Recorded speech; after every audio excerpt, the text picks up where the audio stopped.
What's up, friends? So I promised I would do this little life update in regard to my military experience so far. So let's dig into it. So when I first got back from tech school, it was October 3rd that I got home, and the very next day I went and began in processing into my base. Well, it turns out that I didn't really actually need to be there that day. I was still on orders, but I was on orders for leave. So they sent me home and they were like, don't come in until the next drill. Unfortunately, the December drill actually got canceled. So, because drill was canceled, I didn't really know what was going on in December, and it turns out I was promoted in December, but I didn't know, and so now I've learned how to check. It's the VMPR, I believe, in your AF portal. So yeah, keep track of that because I was not tracking. Then after December came January. Obviously, we all know our months of the year. January was a virtual drill, so I had things to do and meetings to attend virtually and check off a virtual checklist, but it was still all really kind of confusing and things just didn't make sense. And yeah, it was a little bit of a mess, mostly for me because I had never done a virtual drill like that. So, like, I did virtual DEP, but not an actual drill weekend. So, there was a lot that I was just completely oblivious to. So, then I came back to base during the February drill because we changed from Bravo Plus conditions to Bravo conditions. My first drill, I spent a lot of it in newcomers orientation. So newcomers orientation in my particular ASTS is just being briefed on everything that we need to know about being a service member and a reservist. In my ASTS, the orientation lasts for 3 months ish, give or take. So there's a lot of things to cover, there's a lot of things to go over, briefings that we need to go through, and different security things, and all of that. So, like, I can't even begin to go into it really. There's just a lot. So, but it's like, it's just a lot of information. It's not difficult. It's not like when you're in tech school being handed all this information and you have to be tested on it. It's different. But it is like a little overwhelming when you're just like, okay, I've been kind of chilling for months now. So prior to going to base, I volunteered to get the Moderna COVID-19 vaccine. So I did that on Sunday. I definitely started feeling real tired on Sunday, like uncharacteristically tired. I was like, this is weird, but okay. And my arm was hurting a pretty good amount. It was not feeling super awesome, right? When I got home that night, I first of all, I passed out for a nap. I was so tired. And then like my arm when I woke up it was in so much pain. I swore I was like, I'm gonna turn into a zombie, my arm's gonna fall off, I'm gonna be a zombie, and this is the beginning. This is the beginning. This is it. This is the beginning of the zombie apocalypse. I am patient zero. This is what's happening. I'm gonna die. I'm having a reaction. I don't know what's going on. Well, I woke up the next morning and the pain was pretty much completely gone. And so I was like, wow, I was really overreacting. But what can I say? Brand new vaccine. I was still like, I don't know how I feel about this in my body. I feel like I'm doing this because it's the right thing to do, but also like, oh my God, Brand new vaccine, so I was freaking out, but I'm fine. Everything is fine. I was definitely exhausted for days, pretty out of it. My partner was like, "Yeah, you're a little hard to talk to." I'm like, "Sorry, I was losing my train of thought all the time. I was not feeling super great." I think it was what, Wednesday? Yeah, Wednesday I went to go run. I did my 1.5 miles and yeah, finished my 1.5 miles, which is usually not a big deal. But I got off the treadmill and I was like, I just sit. I'm gonna puke. I'm gonna pass out. I'm gonna vomit. I'm gonna pass out. I'm gonna pass out and vomit all over myself. But I was like, this is not okay. Like, this is not me. So, sat down, recovered. I was fine. It was fine. I just needed some water, and I probably should have taken it a little easier considering I did just get like this crazy vaccine, but whatever. Whatever. Speaking of COVID, we do have new enforcements on base, and that is to always have a mask, always, unless you're in a office by yourself with a closed door and full walls, and yeah, or social distanced and eating. Like, you always have to have a mask, and that came from the president himself, so that's what we're doing. So yeah, eh, it's not anything new to me, but also like some people still seem to refuse, even on base, to keep their mask covering their freaking nose and mouth, and it makes me just like, is this just for decoration then? Like, why? What?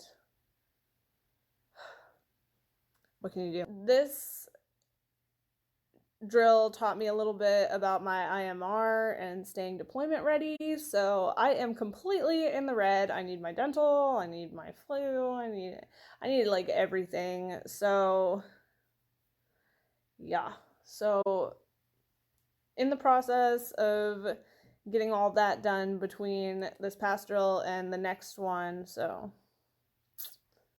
yeah, that's, you have to stay medical ready. So just note that. And as far as PT goes, I don't think I have to do any PT until July. I could be wrong, but I think it's July. But I'm still working on staying fit to fight. Staying fit to fight just means you can still pass your PT test. Yeah, my run time is so slow because I took a lot of time off from running because I got double tendonitis while I was in BMT.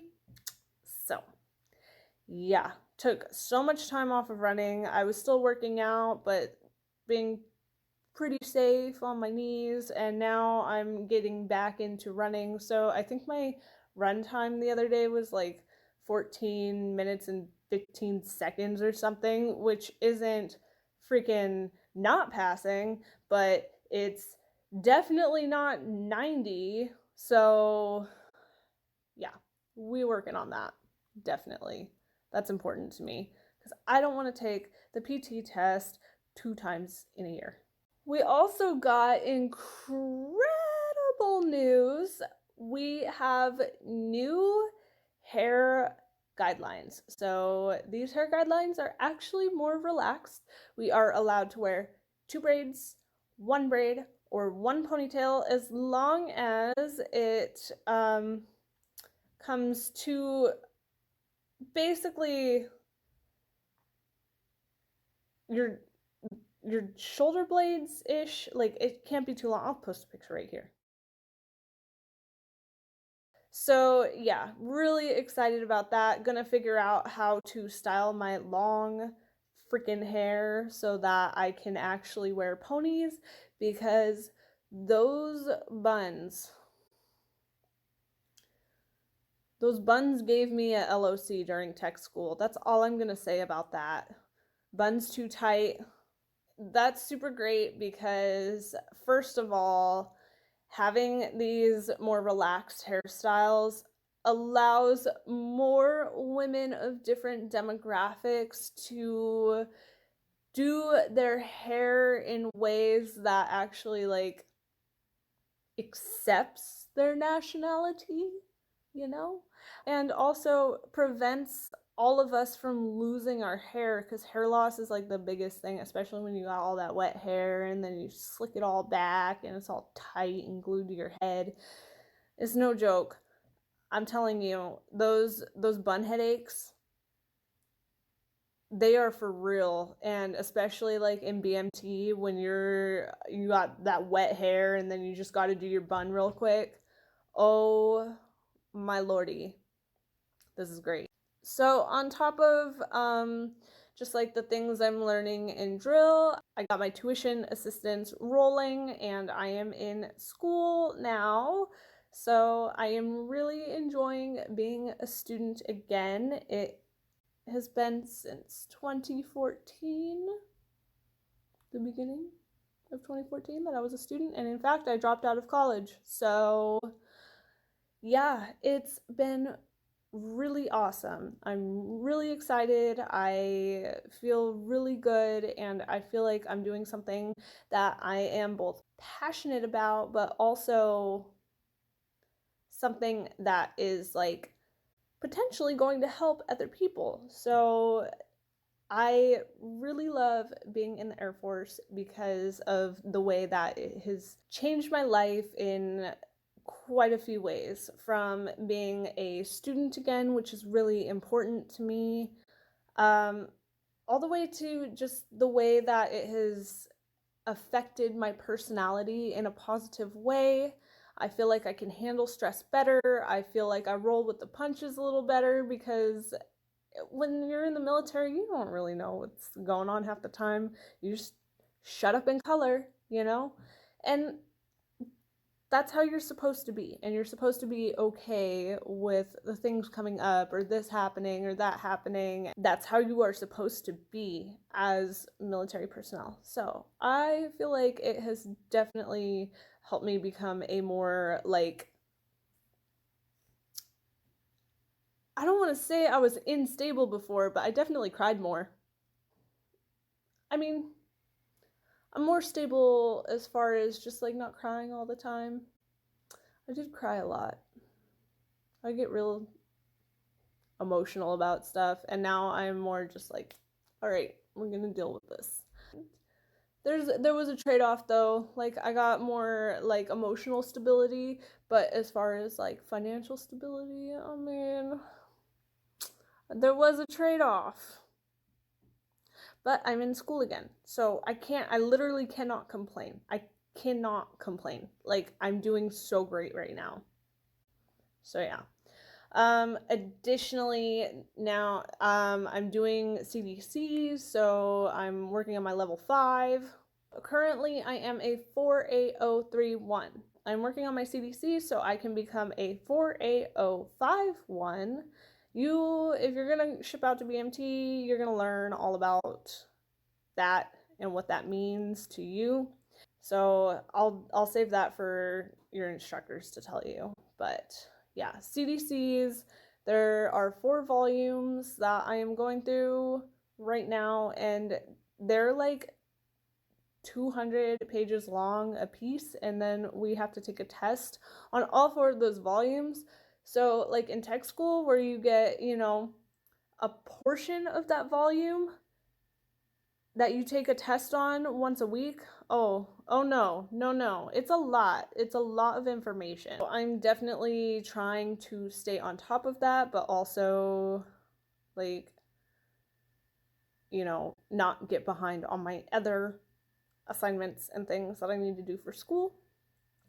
But I do have a 99.18% in my statistics class, which I am so proud of.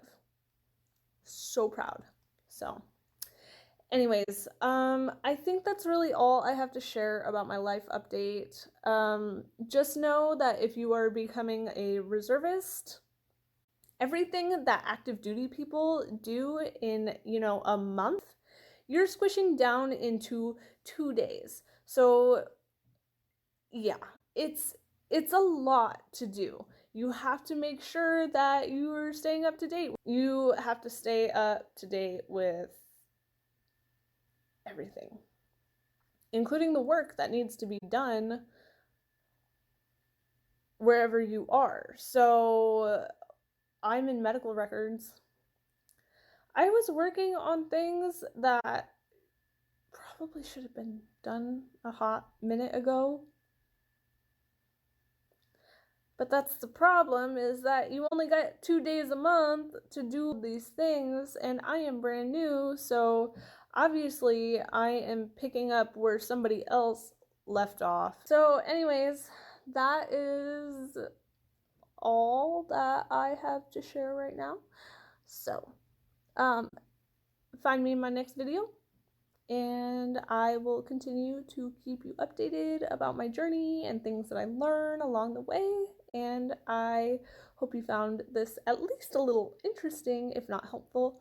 And yeah, let me know if you have any questions about BMT, tech school, life after tech school, and yeah, hit me in the comments below, hit me with a like, hit me with a subscribe, and I'll keep making some more videos. All right. See you in the next one. Bye.